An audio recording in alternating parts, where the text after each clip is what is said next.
তোমরা যেখানে সাত চলে যাও, তোমরা যেখানে সাত চলে যাও, আমি এই বাংলার পারে রয়ে যাব।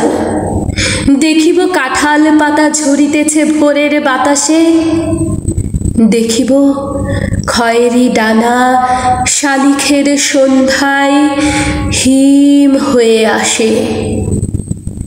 ধবল রোমের নিচে তাহার হলুদ ঠ্যাং ঘাসে অন্ধকারে নেচে চলে, একবার দুইবার, তারপর হঠাৎ তাহারে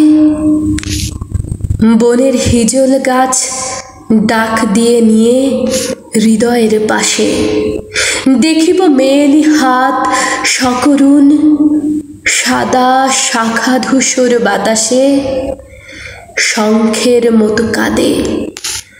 সন্ধ্যায় দাঁড়ালে সে পুকুরের ধারে, খইরাঙা হাঁস চিরে নিয়ে যাবে যেন কোন কাহিনীর দেশে। পরন কথার গন্ধ লেগে আছে যেন তার নরম শরীরে। কলমি দামের থেকে জন্মেছে যে, সে যেন এই পুকুরের নীরে নীরবে পা ধোয় জলে একবার, তারপর দূরে নিরুদ্দেশে চলে যায় কুয়াশায়।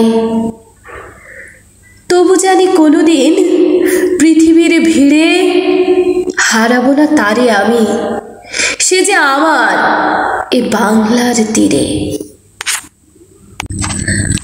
আবার আসিব ফিরে ধানসিঁড়ি তীরে তীরে এই বাংলায়, হয়তো মানুষ নয়, হয়তো বা শঙ্খ চিলে শালিখের বেশে, হয়তো ভোরের কাক এই কার্তিকের নবান্নের দেশে। কুয়াশার বুকে ভেসে একদিন আসিব এ কাঁঠাল ছায়ায়, হয়তো বা হাঁস হব, কিশোরীর ঘুঙুরের রহিবে লাল পায়। সারাদিনই কেটে যাবে কলমির গন্ধ ভরা জলে ভেসে ভেসে। আবার আসিব আমি বাংলার নদী মাঠ ক্ষেত ভালোবেসে।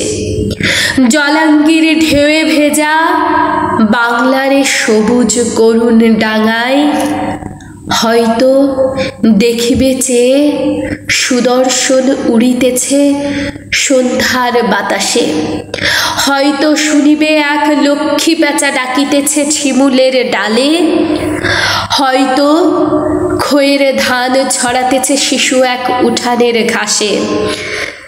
রূপসা ঘোলা জলে হয়তো কিশোর এক সাদা ছেঁড়া পালে ডিঙা বায়, রাঙা মেঘ সাঁতরায়ে অন্ধকারে আসিতেছে নীড়ে।